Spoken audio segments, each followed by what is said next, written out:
Times now नव भारत पर operation आंदोलन जीवी लगातार जारी है। देश के किसानों का असली दर्द हम आपको दिखा रहे हैं। कैसे महाराष्ट्र में 8,000 नहीं बल्कि अगर मिलाकर बैठिए तो 3 लाख किसानों को नुकसान पहुंचाया गया, उनकी जमीनें ली गई। और टाइम्स नाउ नव भारत के खुलासे का बड़ा असर हुआ है। अन्ना हजारे ने अमित शाह, गृह मंत्री अमित शाह को चिट्ठी लिख दी है।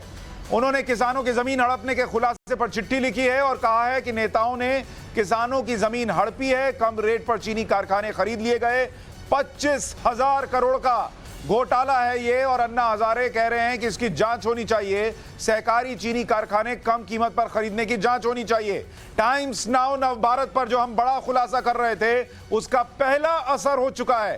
अन्ना हजारे ने देश के गृह मंत्री अमित शाह को चिट्ठी लिखी है और कहा है कि इसकी जांच कराइए भाई, ये 25,000 करोड़ का घोटाला। और मैं चाहूंगा ये चिट्ठी अगर हम दर्शकों को दिखाएं, ये अन्ना हजारे ने चिट्ठी लिखी है 24 तारीख यानी आज के दिन, और उन्होंने लिखा है अमित शाह जी को। और उन्होंने लिखा है कि महाराष्ट्र के विभिन्न पक्ष पार्टी के लोग और अधिकारियों ने भ्रष्टाचार करके किसानों द्वारा खड़े किए गए सहकारी चीनी कारखाने बहुत ही कम रेट में मिलजुल कर खरीद लिए।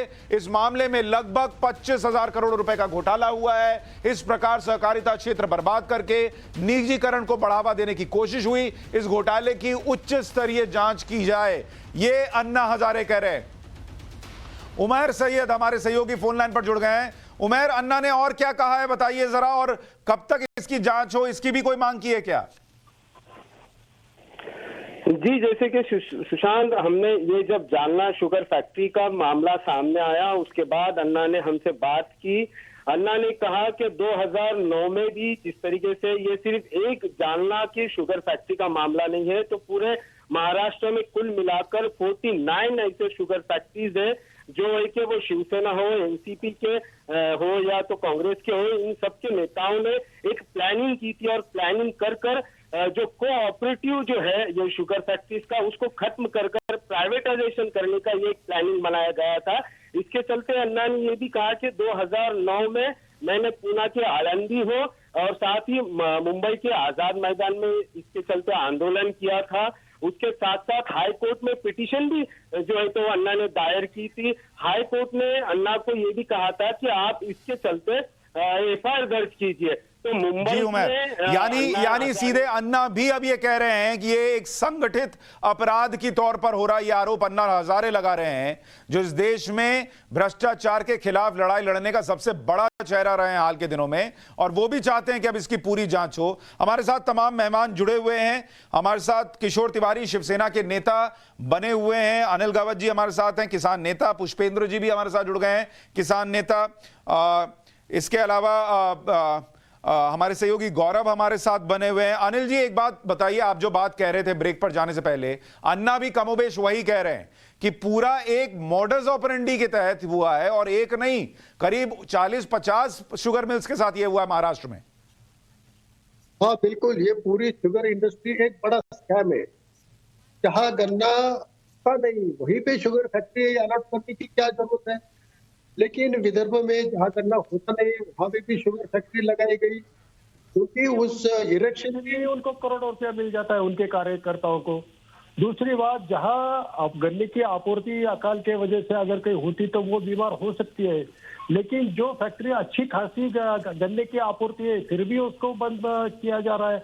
जैसे महाराष्ट्र में शिरपुर का एरिया है, वो तो शिरपुर पैटर्न पानी के लिए तो मशहूर है, वहाँ पानी है, गन्ना है, सब कुछ है, फिर भी उस फैक्ट्री को बीमार करके अभी उसको निलामी हो जाएगी। अब बहुत सारी फैक्ट्री, और ये फैक्ट्री जो ये खरीदते हैं 40-50 करोड़ में, इसका एसेट अगर 40 करोड़ है तो इसको 400 करोड़ 500 करोड़ का लोन कैसे दिया जाता है? और इस बैंक के चेयरमैन किशोर जी आप क्या कहेंगे इस पर? आप जोड़ रहे हैं कुछ। अन्ना हजारे भी कह रहे हैं कि ये तो पूरा संगठित तौर पर चल रहा है। किशोर जी देखो सुशांत जी, मैं अनिल गरवट की इस बात से सहमत हूँ कि जहां गन्ना लगना नहीं चाहिए वहां पर गन्ना लगाकर फैक्ट्रियां लगाई गई, फिर जमीनें सरकार से ली गई और वो जमीनों को फिर ये किया। लेकिन मैं आपको बताता हूँ कि अर्जुन खोतकर एक ग्राउंड से आए हुए लीडर है और वो वहां के एमएलए है। तो वो ये जो ईडी इंक्वायरी करी रही है, ईडी इंक्वायरी कर किस नतीजे पे आएगी, तो वो अगर दोषी है तो होगा, लेकिन उसके पहले ही आप इस प्रकार से अगर कहे कि संगठित ढंग से ये पूरा का पूरा लूट मैं कहाँ कह रहा हूं सर? तो मैं चाहता हूं सर मैं नहीं कह रहा, अन्ना हजारे कह रहे हैं। मैं तो उनकी चिट्ठी दिखा रहा हूं, उनकी शिकायत कह रही है, किसान कह रहे हैं। मैं तो बस उनकी आवाज बन रहा हूं सर। बतौर पत्रकार हम इतना तो करेंगे ना सर कि किसान कह रहा है कि ये हो रहा है तो हम दिखाएं नहीं दिखाएं। बोलिए।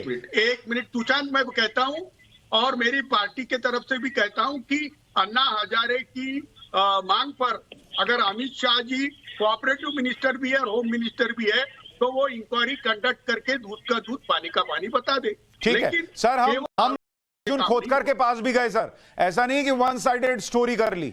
हम अर्जुन खोदकर के पास भी गए, दर्शकों को सुनाते हैं कि उन पर जो आरोप लगे उस पर अर्जुन खोदकर क्या कह रहे हैं।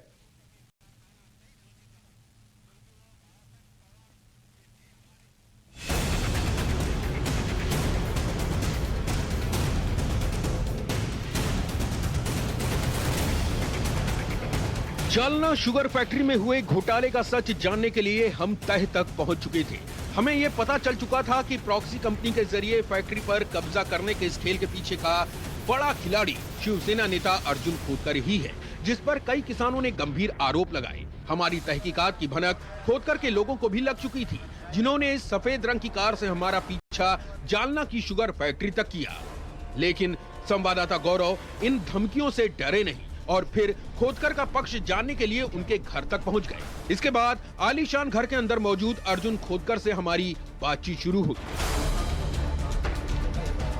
खोदकर ने अपने ऊपर लगे आरोपों पर वही रटा रटाया पुराना राजनीतिक साजिश वाला जवाब दिया। अर्जुन खोदकर जी खुद हमारे साथ मौजूद हैं। अर्जुन जी, जिस तरह के आरोप लगाए जा रहे हैं कि 100 करोड़ रुपए की हेराफेरी की किरीट सोमैया ने बोला और शुगर मिल को बर्बाद करने की कोशिश की गई ताकि न किसानों को कुछ मिला, न सरकार जो इसमें हिस्सेदार थी उसको भी कुछ नहीं मिला, उस पर आप क्या कहेंगे? देखिए भाई साहब, ये सारे के सारे आरोप राजकीय दुर्भावना से प्रेरित है और इस जिले की सारी जनता जानती है कि ये कौन करवा रहा है और कौन कर रहा है।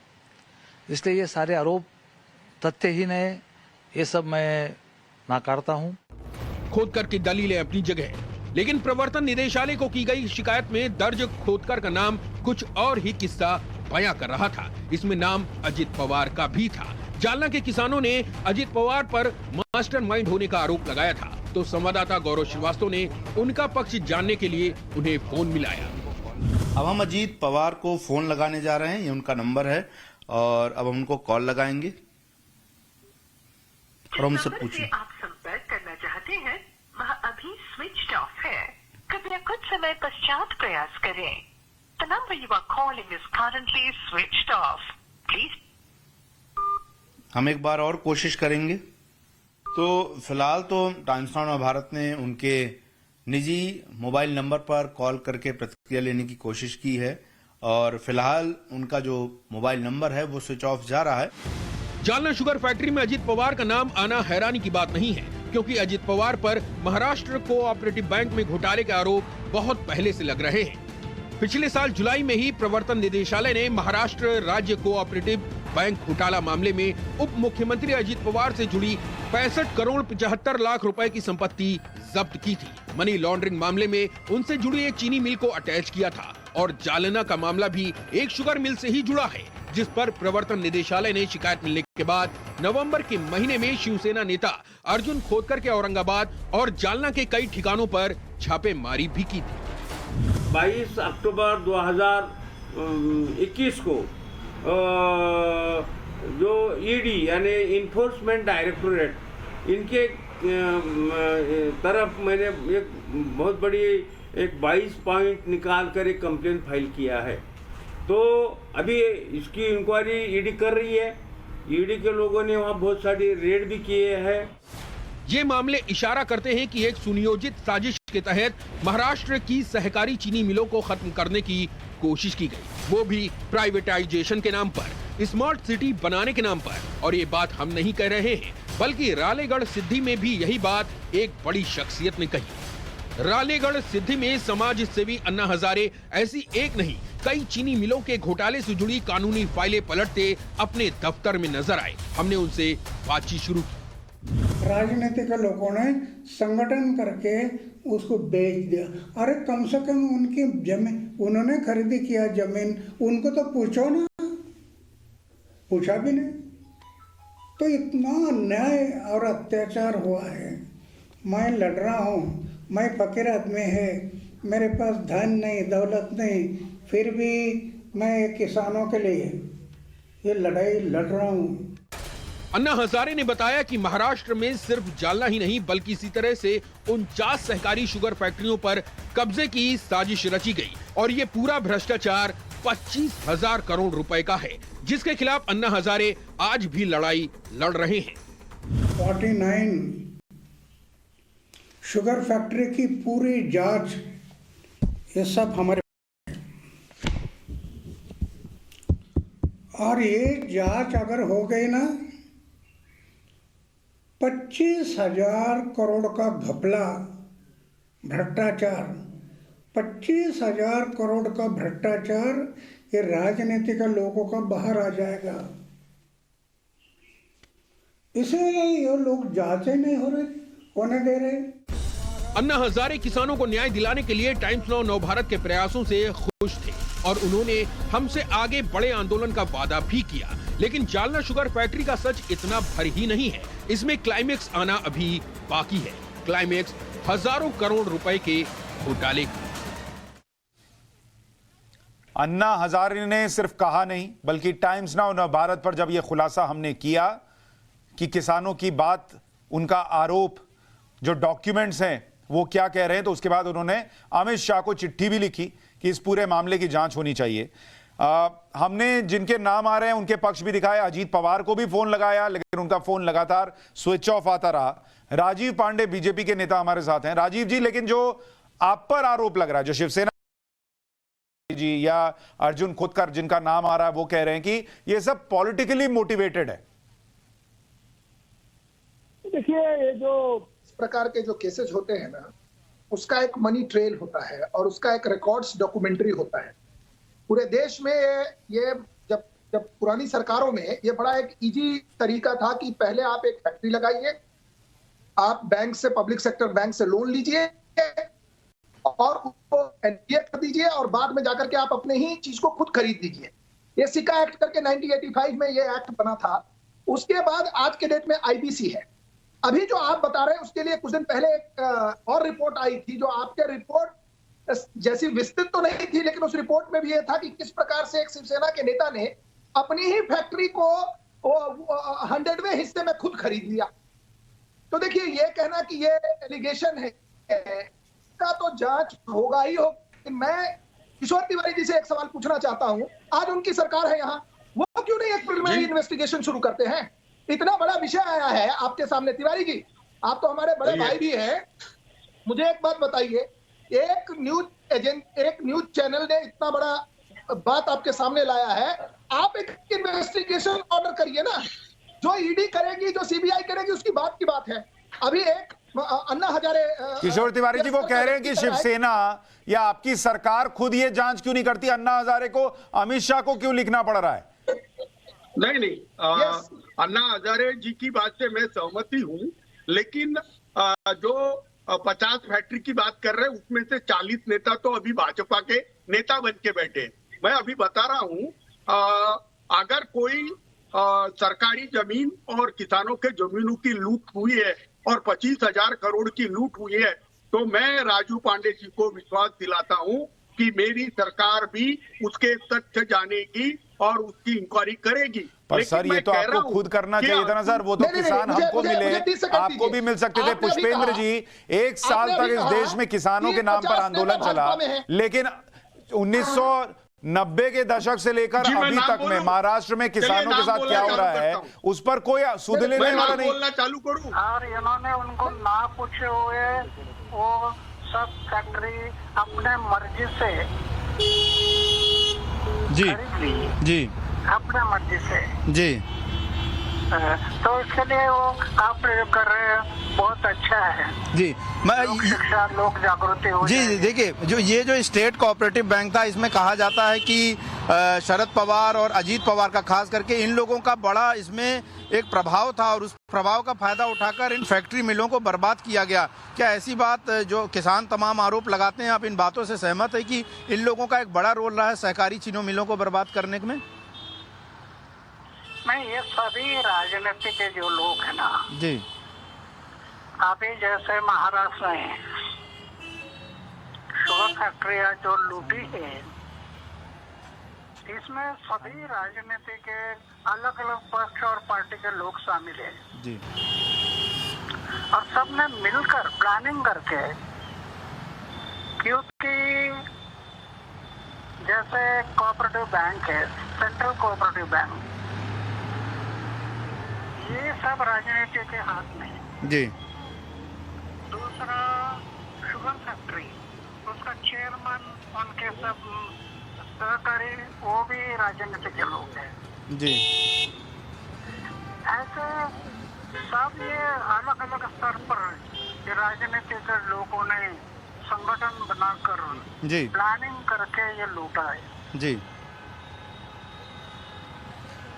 दूसरा ये कि अभी जब हम लोगों ने स्टोरी दिखाई और आपकी एक बाइट भी दिखाई जिसमें आपने बोला कि 49 फैक्ट्री मिलों का पूरा ये मुद्दा महाराष्ट्र में है, तो उसमें तमाम जो नेता हैं जो कि इस वक्त सत्ता पक्ष में, उन्होंने कहा कि अन्ना हजारे उस वक्त कहाँ गायब हो जाते हैं जब केंद्र में बहुत भ्रष्टाचार। वो ये आरोप लगा रहे हैं कि आप केंद्र सरकार के कहने पर इन तरह के मुद्दों को उठाते हैं, जबकि आप लंबे समय से किसानों के मुद्दों को उठाते आए। इस तरह के आरोपों को लेकर आप क्या कहेंगे कि जो आप पर आरोप उठा रहे हैं, इस तरह के आरोप लगा रहे हैं? अरे ये तो आरोप लगाते रहेंगे। ये मेरे जीवन में मेरा बैंक अकाउंट कहाँ रहता है पता नहीं जी, इनके कहने से क्या फर्क पड़ता है जी, ये तो कहते रहेंगे। जी, जी, लेकिन मैं अपने जीवन में इतना साफ रखा है जी, तिलन इतना भी दाग नहीं लगने दिया। जी। तो इनके कहने से क्या होगा, दुनिया जानती है अन्ना हजारे कौन है। जी, जी, मौजूदा जी, जी, सच बोले तो सगे माँ को गुस्सा आता है जी, ऐसे बात है। जी, हम सब सच बोले ना तो जी, जी। सगे माँ को भी गुस्सा आ जाता है। जी, जी। तो सर जी, इनके 6 मंत्री में घर भेज दिए तो क्या उनको अच्छा लगेगा? सही बात है सर, सही बात है, सही बात बोले सर। सर, जो मौजूदा समय में स्थिति है कि जिस पार्टी की सरकार होती है वो केंद्र सरकार की जांच एजेंसी पे सवाल उठाती है, राज्य सरकार केंद्र सरकार की जांच एजेंसी पे सवाल उठाती है। ऐसी स्थिति में आपको क्या लगता है कि जांच एजेंसियों के आरोप से इतर जो किसान हैं, जो गौरव हमारे सहयोगी अन्ना हजारे से बात कर रहे थे, वो टाइम्स नाउ नवभारत का शुक्रिया कर रहे हैं कि हमने ये खबर उठाई, किसानों का दर्द दिखाया, और वो ये कह रहे हैं कि इस मामले को आगे लेकर जाएंगे, और कह रहे हैं सच बोल दो तो मां को बुरा लग जाता है, तो नेताओं को बुरा लग रहा है तो क्या है, सभी इसमें शामिल हैं। लेकिन इस पूरे मामले की दूसरी कड़ी अब आपके सामने रखता हूं। पहले हिस्से में हमने आपको दिखाया कि कैसे किसानों के उस शुगर मिल को, पहले घाटे में गई वो मिल, उसके बाद उस पर कर्जा लिया गया, उसके बाद वो कैसे बेची गई, वो पूरी कहानी एक एक डॉक्यूमेंट हमने रख दिया आपके सामने। लेकिन कहानी यहीं खत्म नहीं हुई। अब इस शुगर मिल के बीच से एक बड़ी सड़क निकल रही है, शुगर मिल के बीचों बीच से, और उसमें मुआवजे के नाम पर क्या हो रहा होगा, जरा अंदाजा लगाइए। इस हिस्से को देखिए कि अब यह कहानी कहां जाती है।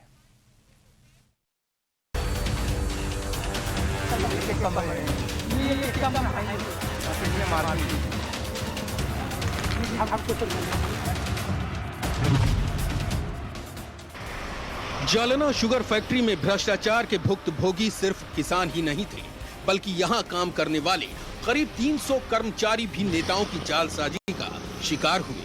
ये दर्द भी करीब से जानने और समझने के लिए टाइम्स नाउ नवभारत संवाददाता गौरव श्रीवास्तव अब इन लोगों के बीच में थे।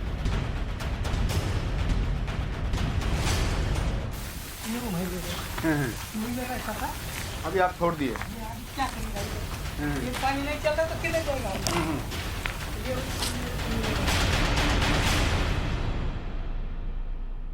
जालना कोऑपरेटिव शुगर मिल के अंदर से एक हाईवे जा रहा है, जालना नांदेड़ का हाईवे निकल रहा है और इस हाईवे के चलते हुए जो मकान यहाँ पर रेजिडेंशियल बने थे उन मकानों को तोड़ा जाएगा और इसके लिए बाकायदा जो है मार्किंग कर दी जाएगी।